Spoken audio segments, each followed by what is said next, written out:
kulanti wacan oo wanaagsan daawada halkan waa barta YouTube ee barta wararka qodobada warkayaga aad ku daawan doontaan waxa qayb ka noqonaya qoor oo ku jah wareersan kursiga tirsigiisu uu yahay hoob 147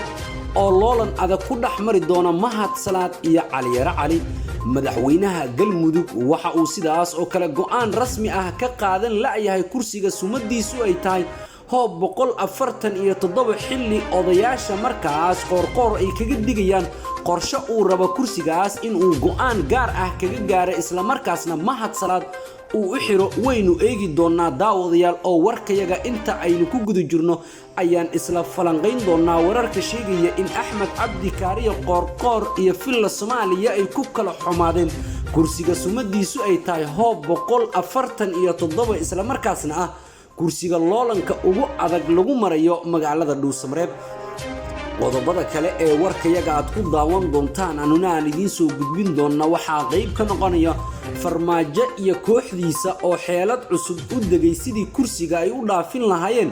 Cabdiraxmaan Cabdishakuur Warsame Filla Soomaaliya guddiga doorashooyinka waxa ay ku wargelisay kursiga uu u tartamaya Cabdiraxmaan Cabdishakuur Warsame in markaasi lagu daro kuraasta qoondada haweenka waynu eegi doonaa daawadayaal haddaba maxaa qorshe ah oo kaga degan Cabdiraxmaan Cabdishakuur Warsame xilli odayaasha beeshiisa ay u ballan qaadeen in kursigaas isaga uu ku fariisan doono Filla Soomaaliyana markaas ay la timid xeelad iyo qorshe cusub ay kaga hortagayso hankiisa Cabdiraxmaan Cabdishakuur Warsame ee kaga aadan ka mid noqoshada baarlamaanka 11aad waynu eegi doonaa oo markaas falanqayn ayaynu ku sameyn doonaa qodobada kale ee warkayaga aad ku daawan doontaan anuna aan idin soo gudbin doona waxa qayb ka noqonayo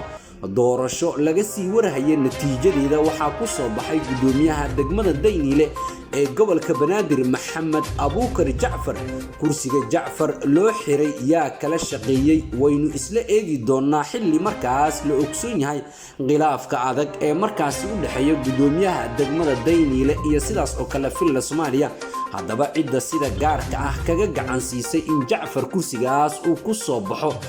qoorna kala shaqeysay in Jacfar kursiga uu u xiro waynu isla eegi doonaa iyo codka Jacfar markii la tago doorashada madaxtinimo ee Soomaaliya halka uu u dhici doono ayaan daawadayaal isla falanqayn doonaa qodobadaas iyo qodobada kale ee nagu soo kordhay inta warkayaga aynu ku guda jirnaa ayaan isla daawan doonaa aan ku xasuusiyo daawade haddii aad nagu cusub tahay inaad subscribe noo saarto gambareelka aad furato si mar waliba aad u hesho wararka warbixinada xogaga iyo barnaamijyaadka gaarka ah ee aan halkaan idinku soo gudbino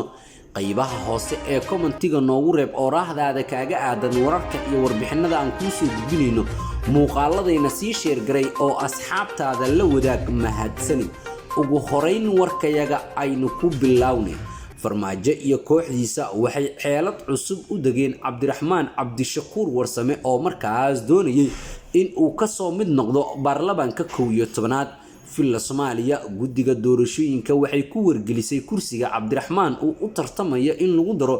quraasta qoondada haweenka sidaasna Cabdiraxmaan Cabdishakuur Warsame uu kaga haro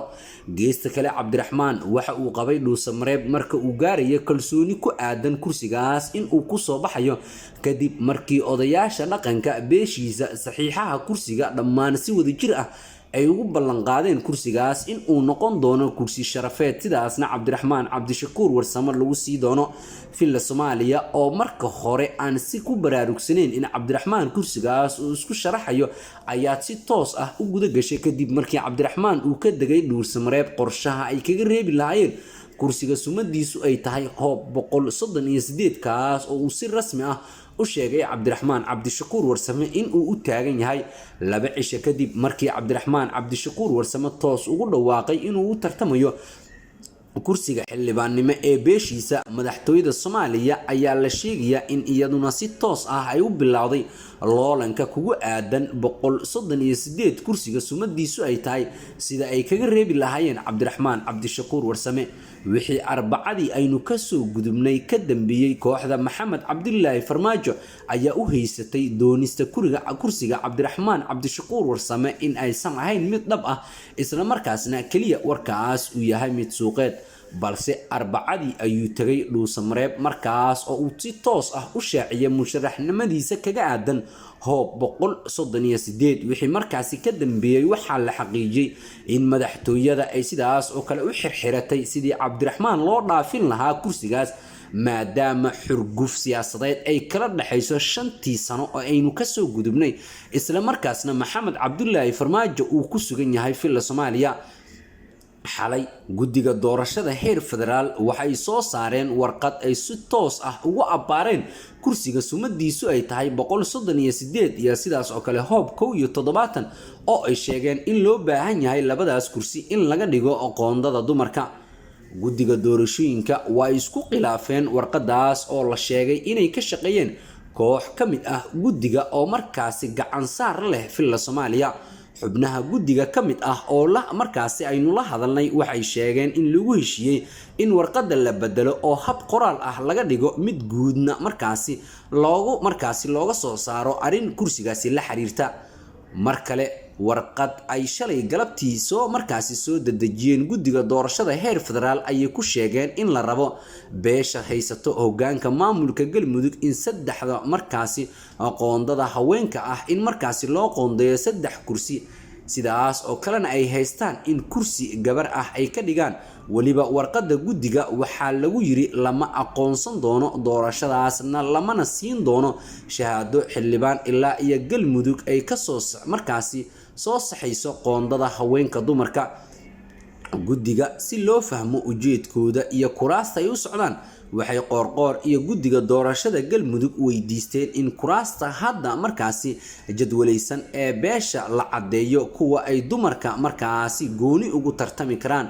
kuraasta hadda jadwalaysan oo markaasi beesha ay markaasi leedahay waa kuraas dhowr ah isla markaasna qayb ay ka yihiin 138 oo uu taagan yahay Cabdiraxmaan Cabdishakuur Warsame 147 iyo 170 ay kala yihiin kuraastaas mid waxaa markaasi ku fadhiya xildhibaan Mahad Salaad mid waxaa ku fadhiya xildhibaan Saabir Nuur Shuuriye midna waxaa u tartamaya Cabdiraxmaan Cabdishakuur Warsame guddiga doorashada heer federaal sidaas oo kale gabadha madaxda oo markaasi ka ah waxay sidaas kala xaqiijinaysaa in arrimo dhowr ah ay ka taagan yihiin arrimahaasi tan iyo markii Cabdiraxmaan Cabdishakuur Warsame uu si toos ah u sheegay in uu yahay musharax xildhibaan isla markaasna u taagan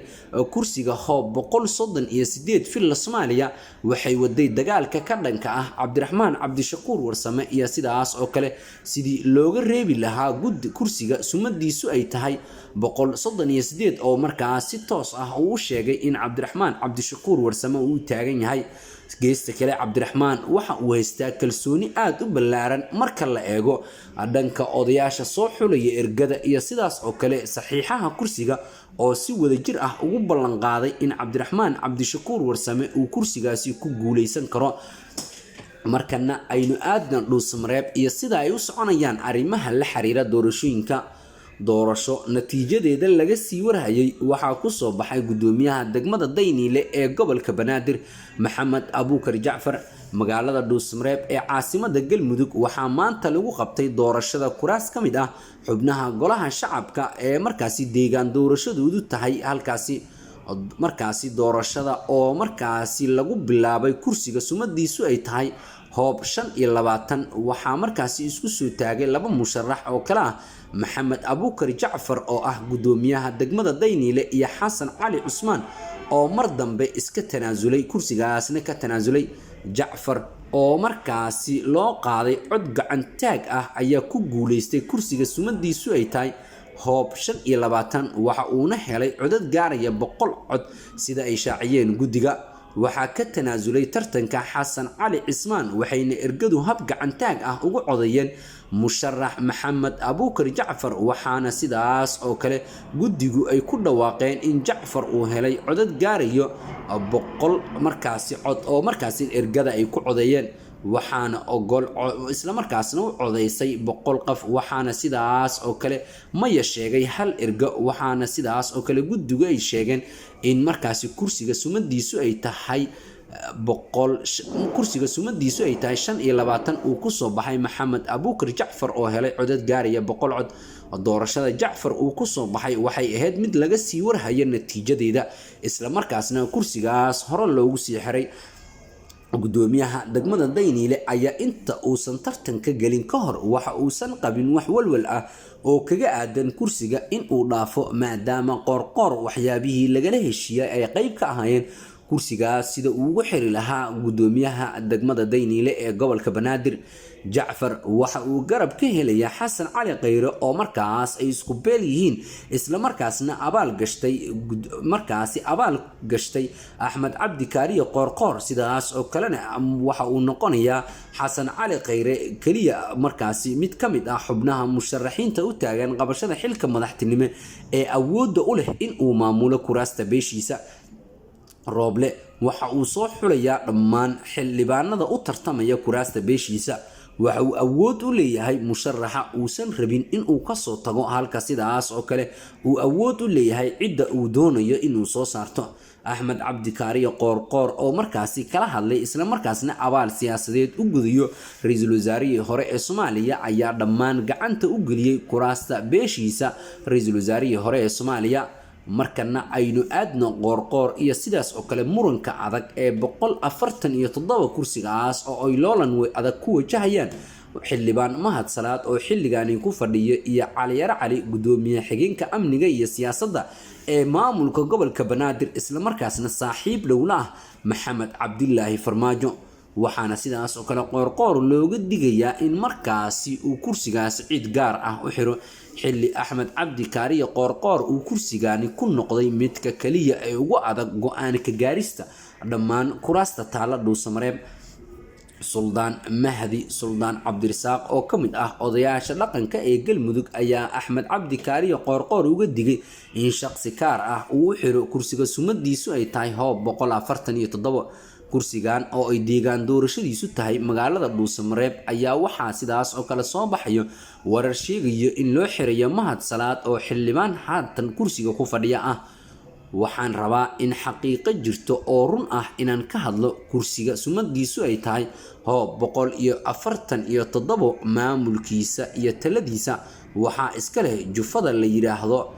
bah ina Xasan marka hoos loo sii daadago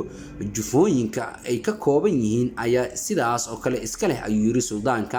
ninka la yiraahdo Qorqor oo madaxweyne Galmudug ka ah isagu ma lahan mana maamuli karo shaqana kuma lahan ayuu sidaas oo kale hadalkiisa sii raaciyay Suldaan Mahdi Suldaan Cabdirasaaq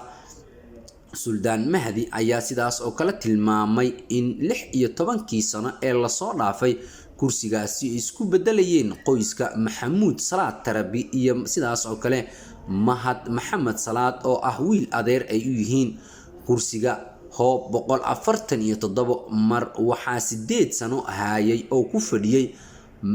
Maxamuud Salaad Tarabi muddadaas uu joogay inkastoo uu sidaas oo kale ha ku joogay waa laga soo gudbay 8 sano oo xigtay waxaa sidaas oo kale isla ogolaanay in 4 sano ee hore min sidaas oo kale niman ganacsata ah ku bohoobay in ay ku fariistaan iyada oo sidaas oo kale ilaa iyo haatan kursigaasi uu yahay midka muranka ugu adag uu ka taagan yahay marka loo eego dhammaan kuraasta taala Galmudug daawadayaal guud ahaan warkii oo aad kala socoteen barta wararka waa naga intaa waad ku mahadsantahay la socodkii la jaanqaadka warkayaga haddii ay tahay booqashadaadii kugu horeysay subscribe noo saar gambaleelka furusimar weliba aad u hesho wararka warbixinada xogaga iyo barnaamijyaadka gaarka ah ee aan halkan kugu soo gudbino qaybaha hoose ee commentiga noogu reeb oraahdaada kaaga aadan wararka iyo warbixinada aan kuu soo gudbinayno muuqaaladayna sii sheer garay oo asxaabtaada la wadaag mahadsanid daawad halkan waa barta wararka